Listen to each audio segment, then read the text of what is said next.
Bab 590. Meminta bantuan. Para menteri, segera berikan pendapat kalian.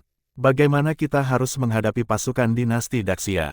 Kali ini situasinya berbeda. Mereka mampu menghancurkan tembok kota kita, dan kita sama sekali tidak mampu melawan. Jika ini terus berlanjut, mereka akan merebut kota demi kota. Jangan hanya bicara tentang tidak ada tempat untuk mundur, bahkan pasukan kita akan menderita kerugian besar, ujar Kaisar Goryo dengan cemas. Sambil menghentak-hentakkan kakinya, Perdana Menteri berkata, "Yang mulia, menurut hamba, cara terbaik untuk memaksa dinasti Daxia mundur adalah dengan bersekutu dengan negara kuat seperti Turkestan, Kerajaan Jin, dan Khitan. Mereka harus segera mengirim pasukan untuk menyerang dinasti Daxia.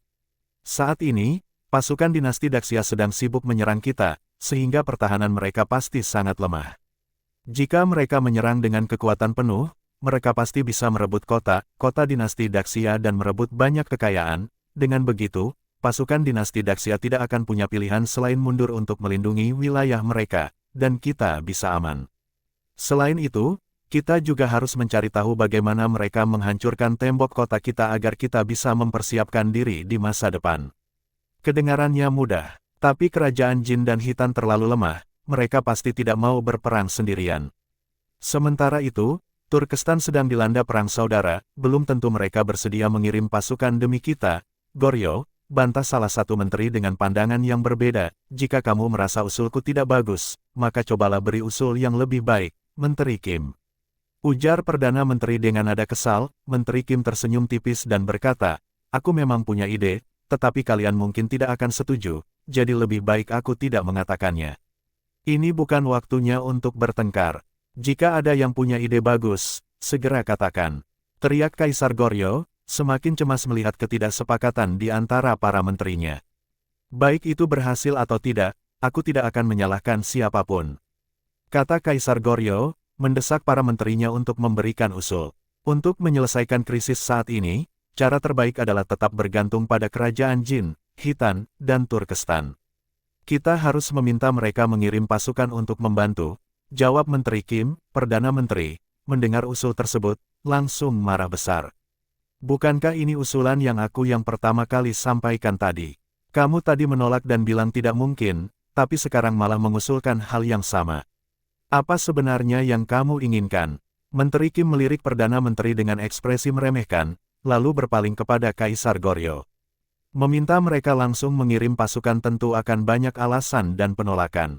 Sebenarnya bukan mereka tidak berani mengirim pasukan, tetapi mereka tidak mau melakukan sesuatu yang merugikan tanpa mendapatkan keuntungan terlebih dahulu, apalagi Turkestan sedang dilanda perang saudara, jadi mereka tidak mungkin mengirim terlalu banyak pasukan untuk menghadapi dinasti Daxia.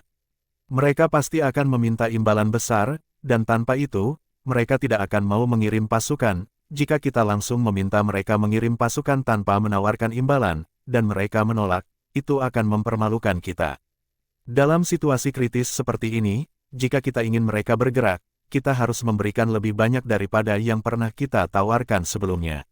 Awalnya, Kaisar Goryo sangat marah, tetapi setelah mendengar penjelasan tersebut, dia merasa masuk akal. Bahkan dia pun berpikir, jika berada di posisi mereka, dia juga tidak akan sembarangan mengirim pasukan untuk menyerang dinasti Daxia tanpa imbalan yang cukup. Tanpa keuntungan yang besar, siapa yang mau berjuang keras secara cuma-cuma?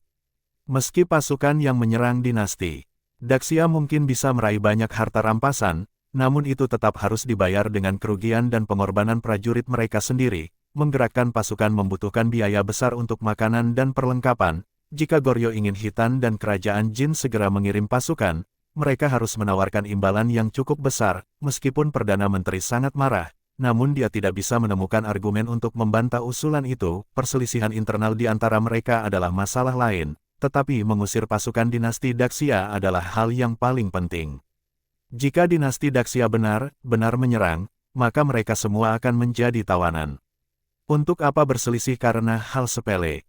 Kaisar Goryo melirik Perdana Menteri dan bertanya, "Bagaimana menurut Anda, Perdana Menteri? Apakah rencana ini bisa dilaksanakan?" Perdana Menteri membungkuk dengan hormat dan berkata, "Hamba rasa apa yang dikatakan oleh Menteri Kim memang masuk akal. Hanya saja, siapa yang akan kita utus untuk pergi ke Khitan dan kerajaan Jin? Selain itu, menurut hamba, meskipun Turkestan sedang dilanda konflik internal, namun pemimpin pemberontak Mohan saat ini kekurangan berbagai sumber daya dan uang, pasukannya cukup besar, dan jika kita memberikan keuntungan yang cukup, dia pasti bersedia mengirim pasukan untuk membantu. Dinasti Daksya lebih takut kepada Turkestan. Begitu Turkestan mengirim pasukan, mereka pasti akan sangat panik. Hal ini bisa mempercepat mundurnya pasukan dinasti Daksya. Pendapatmu sangat masuk akal. Menemukan utusan yang tepat memang sangat penting. Menurutmu, siapa yang paling cocok untuk tugas ini? Tanya Kaisar Goryeo. Mendengar pertanyaan itu, Perdana Menteri langsung memandang ke arah Menteri Kim. Menteri Kim, tanpa gentar, menegakkan tubuhnya dan dengan penuh keyakinan berkata, "Yang mulia, hamba bersedia menjadi utusan." Perdana Menteri, yang awalnya berencana merekomendasikan Menteri Kim untuk tugas berbahaya ini, terkejut. Dia berharap ada sesuatu yang buruk terjadi pada Menteri Kim di perjalanan sehingga dia mungkin tidak akan kembali hidup-hidup. Atau setidaknya, Menteri Kim akan menolak karena takut, memberikan kesempatan baginya untuk mengejeknya habis-habisan di depan Kaisar. Penolakan itu pasti akan membuat Kaisar memiliki kesan buruk terhadap Menteri Kim, namun, yang tidak diduga adalah keberanian Menteri Kim yang langsung menyetujui tugas ini tanpa ragu. Jelas sekali, Menteri Kim juga ingin memanfaatkan kesempatan berbahaya ini untuk meraih prestasi besar sehingga mendapatkan perhatian lebih dari Kaisar di masa depan. Setelah menyadari hal ini, Perdana Menteri merasa sangat menyesal dan kecewa. Rasanya seperti menyesakkan dada, meskipun ada sedikit risiko, namun ini adalah kesempatan besar untuk meraih prestasi dan menyelamatkan Goryeo dari bahaya besar. Namun, keberhasilan ini justru diberikan kepada orang lain, dan orang tersebut adalah saingan terbesar Perdana Menteri di istana. Di sisi satu lain, Kaisar Goryeo sangat senang. Dengan suara lantang, dia berkata, "Bagus. Jika kamu bisa membawa bantuan, begitu kamu kembali, aku pasti akan memberimu hadiah besar." "Terima kasih, Yang Mulia. Karena situasi mendesak, hamba tidak akan menunda lagi dan akan segera berangkat. Mohon Yang Mulia memerintahkan persiapan uang dan sumber daya secepatnya." "Baik, segera persiapkan dirimu dan berangkatlah." Kaisar Goryeo mengatur semuanya dengan cepat dan memberikan perintah kepada Kim Yu agar dia menahan serangan selama mungkin. Saat kerajaan Jin dan Hitan mengirim pasukan, dinasti Daksya pasti akan mundur. Sementara itu, Kim Yu telah menggali parit pelindung di sekitar kota dan mengisinya dengan air. Melihat pasukan dinasti Daksya belum datang, dia merasa sedikit lega. Dengan parit berisi air itu, mereka tidak perlu khawatir musuh menyembunyikan bubuk peledak di bawah tembok. Setelah menyelesaikan semua persiapan, Lin Hai memulai serangan dengan tenang. Mendengar laporan dari mata bahwa para pengungsi tidak ditampung di dalam kota melainkan dipindahkan ke tempat lain, dia pun tersenyum kecil. "Komandan ini benar-benar cerdas. Jika kita tidak memiliki bubuk peledak, dia mungkin akan sulit ditangani," ujar Lin Hai. Namun, langkah ini seperti meminum racun untuk menghilangkan rasa haus. Semakin banyak kota yang kita rebut, semakin banyak pula pengungsi yang mereka tampung. Akhirnya, semua kota akan dipenuhi pengungsi. Dengan jumlah besar seperti itu, konsumsi makanan sehari-hari mereka pasti sangat besar.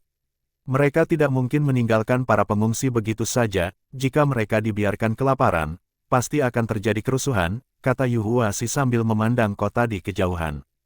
"Tepat sekali, jika kita merebut lebih banyak kota, tekanan pada mereka akan semakin besar."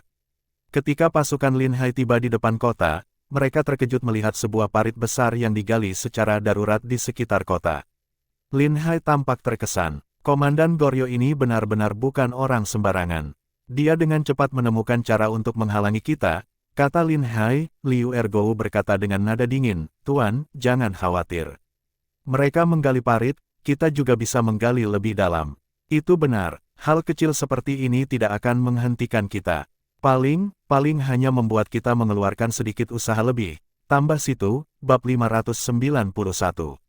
Serangan Jepang. Cara ini sangat berbahaya. Di atas ada air, jika kita menggali terowongan di bawah, sangat mungkin akan menyebabkan longsor. Jika terowongan yang digali terisi penuh dengan air, maka orang kita akan tenggelam di dalamnya. Kita tidak bisa membiarkan mereka melakukan hal yang sebegitu berisiko.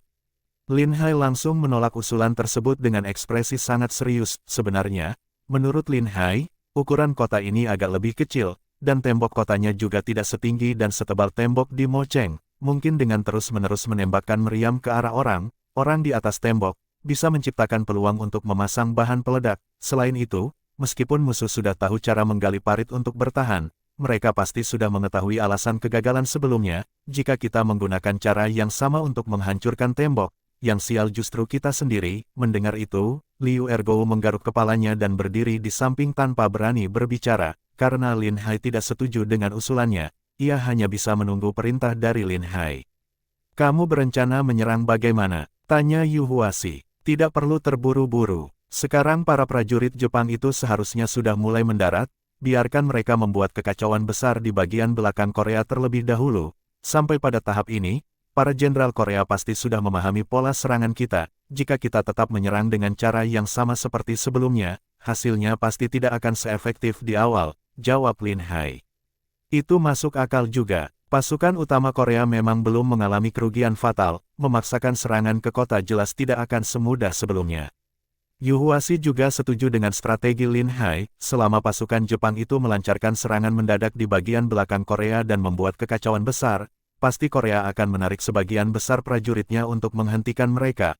Pada saat itu, akan lebih mudah melancarkan serangan untuk meraih kemenangan dan juga dapat mengurangi korban di pihak prajurit. Rencana yang telah ditentukan sebelumnya memang bertujuan agar pasukan Jepang dan tentara Korea saling melemahkan satu sama lain, sehingga Dacia memiliki kesempatan untuk memanfaatkan situasi dan memperoleh keuntungan besar. Lin Hai tidak terburu-buru melanjutkan serangan.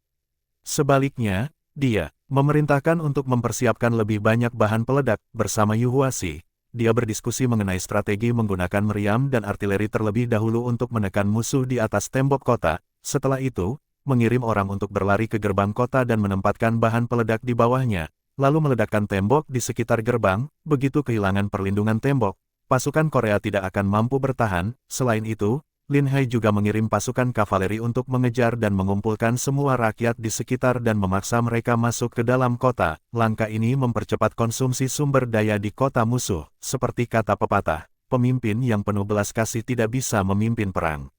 Semua harta, uang, dan persediaan makanan rakyat Korea dirampas untuk digunakan sebagai dana militer. Jika dibandingkan dengan apa yang dilakukan negara musuh, Lin Hai merasa dirinya sudah sangat murah hati.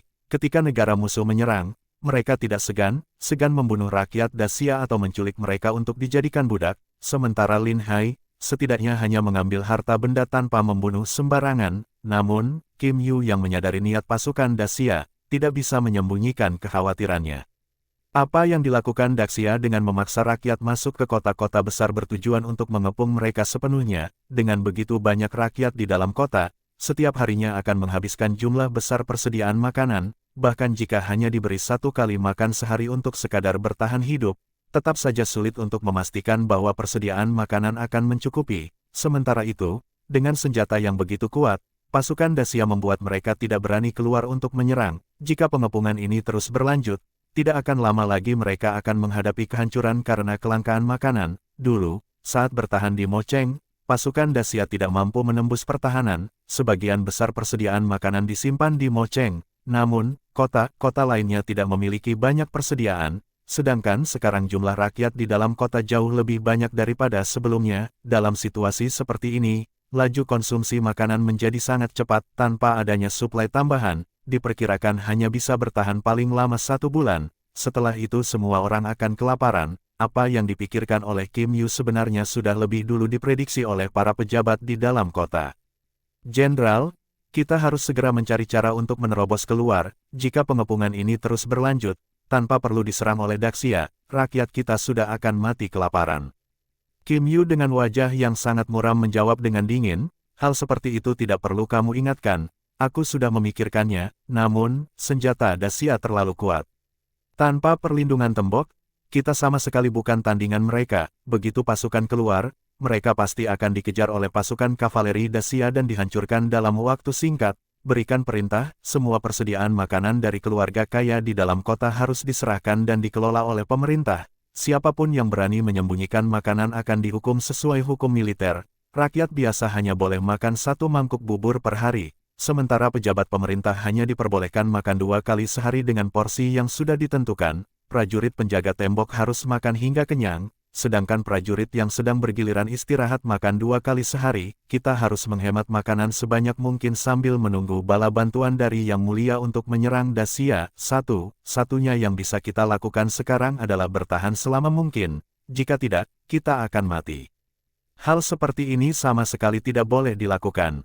Para bangsawan di kota ini kebanyakan adalah kerabat kerajaan atau memiliki koneksi dengan istana. Jika kita memaksa mengambil persediaan makanan mereka, itu akan menyinggung banyak pihak, bukan hanya nyawaku yang terancam. Bahkan jika jenderal menang dalam perang ini, kelak Anda akan mendapat tekanan besar dari para pejabat di pengadilan kerajaan, bahkan Yang Mulia mungkin tidak akan bisa melindungi Anda. Salah satu pejabat memperingatkan dengan cemas. Kim Yu menatapnya dengan dingin dan berkata dengan suara rendah, pada saat hidup dan mati seperti ini, kamu masih memikirkan hal sepele seperti itu. Kamu takut pada mereka, tapi aku tidak. Jika seluruh kekuatan utama Goryeo dimusnahkan, bahkan Yang Mulia pun tidak akan bisa lolos dari kehancuran. Apakah kamu ingin membiarkan Goryeo hancur? Lakukan saja, aku akan memberimu satu pasukan. Apapun akibatnya, aku yang akan menanggungnya. Pejabat itu menghela napas panjang dan berkata dengan pasrah, jika jenderal sudah berkata demikian, maka hamba akan mematuhi meski harus bertaruh nyawa. Kalau begitu cepatlah pergi. Apa yang kita lakukan ini hanya membuat mereka kehilangan sebagian persediaan makanan saja. Jika kita kalah lagi, maka semua orang tidak akan bisa menyelamatkan nyawanya. Mana yang lebih penting, aku harap mereka semua bisa memahaminya. Kim Yu melambaikan tangan kepada pejabat itu, perasaannya semakin buruk, dia merasa bahwa dirinya sudah benar kehilangan kepercayaan dalam perang kali ini. Dengan senjata yang sehebat itu, apakah Dacia masih akan takut pada Turkestan? Bahkan jika mereka mundur kali ini, setelah Dacia mengalahkan Turkestan dan kembali menyerang, apakah mereka masih bisa menahan serangan tersebut? Semakin banyak Kim Yu berpikir, semakin hilang kepercayaan dirinya. Sementara itu, utusan yang dikirim oleh Kaisar Goryeo baru saja berangkat. Belum sampai 2 hari, laporan darurat lainnya sudah datang. Tiba-tiba pasukan Jepang menyerang, dan dalam waktu singkat mereka sudah berhasil merebut satu kota. Kaisar Goryeo yang sudah sangat stres, tidak bisa menahan amarahnya dan langsung memaki, ini hanya bajak laut Jepang. Kita punya pasukan di mana-mana, apa yang dilakukan pejabat setempat? Bajak laut Jepang yang kecil seperti itu saja tidak bisa diatasi. Harap Yang Mulia meredam amarah. Kali ini berbeda dari sebelumnya. Jumlah pasukan yang menyerang sangat banyak, diperkirakan mencapai 60 hingga 70 ribu orang. Laporan rinci sudah dituliskan dalam dokumen resmi. Lapor seorang pejabat. Mendengar laporan itu, Kaisar Goryeo hampir terjatuh dari kursinya karena kaget.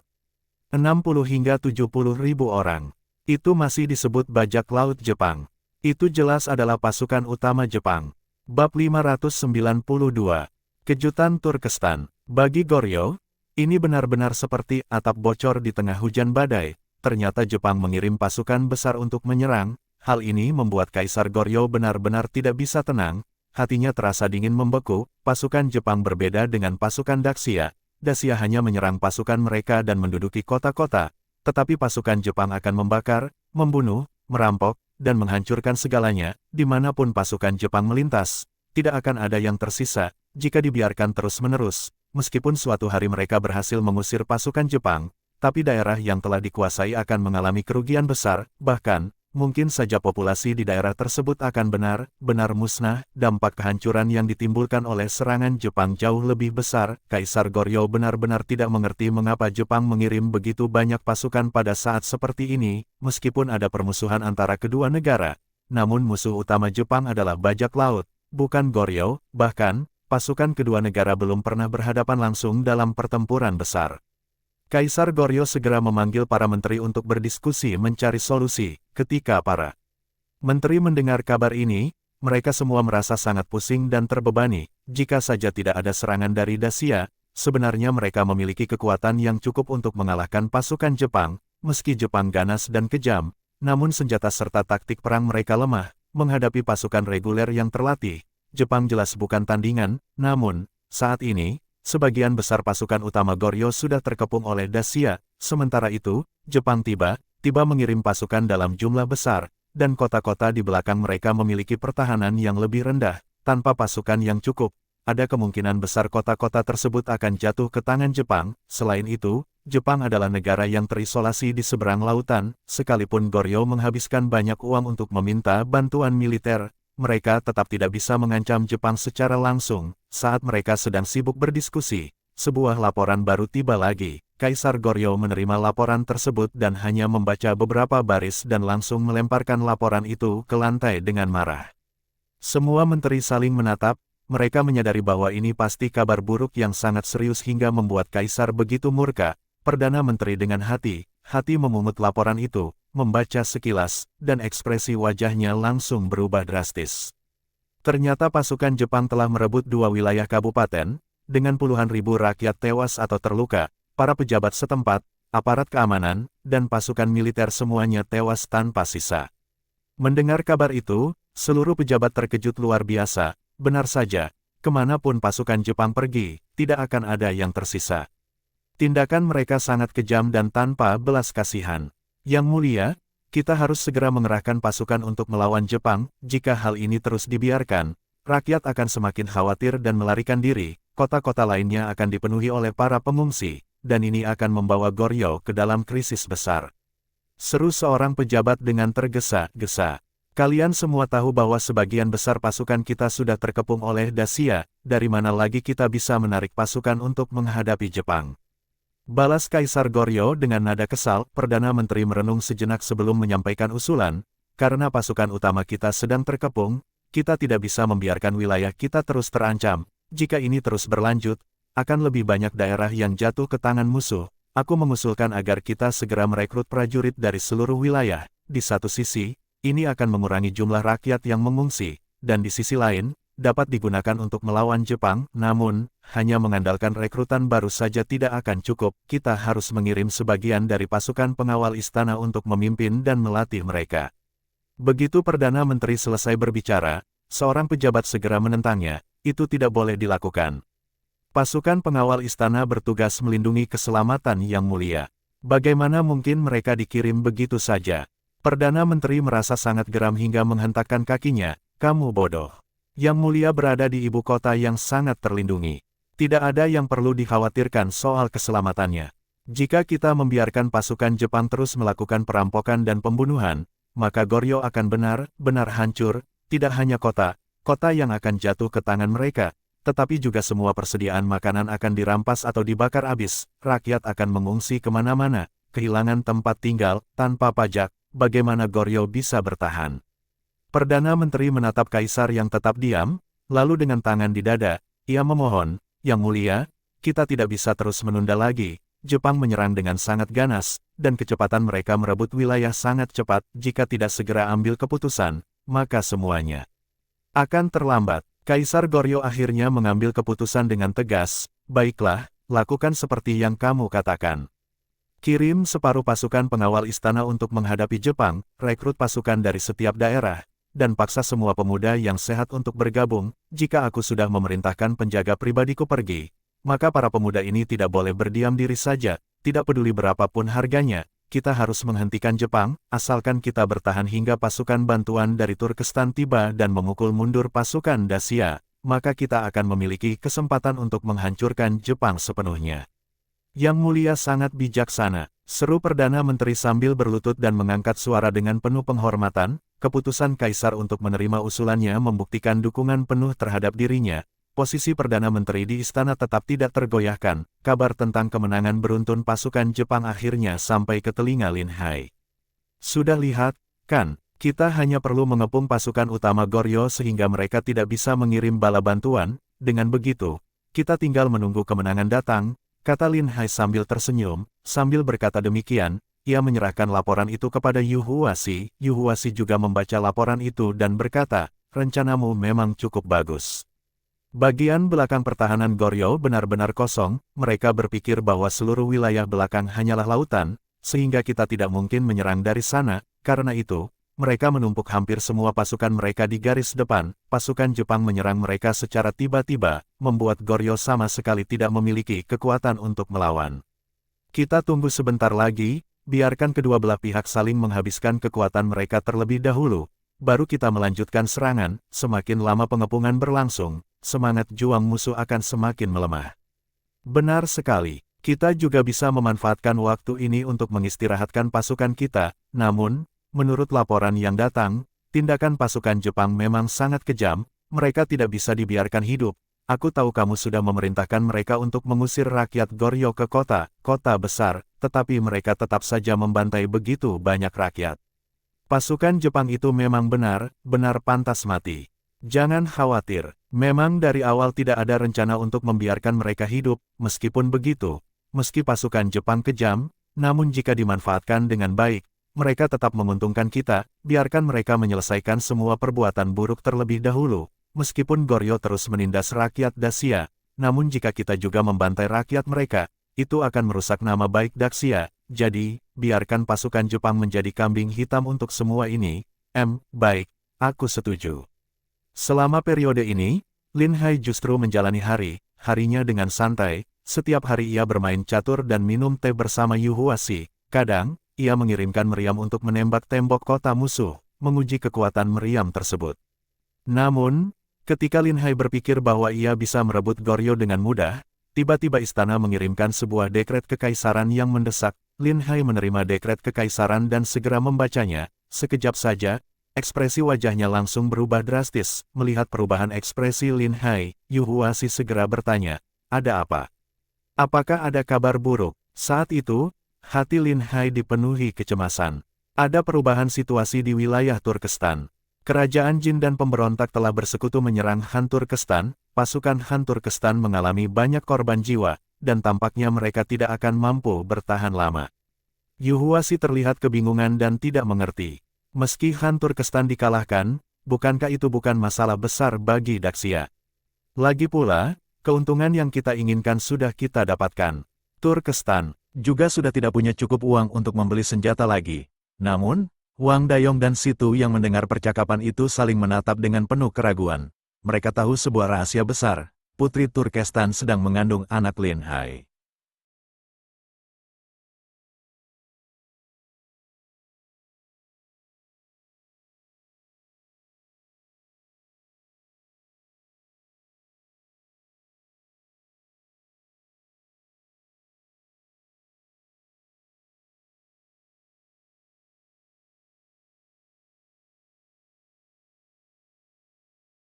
Bersambung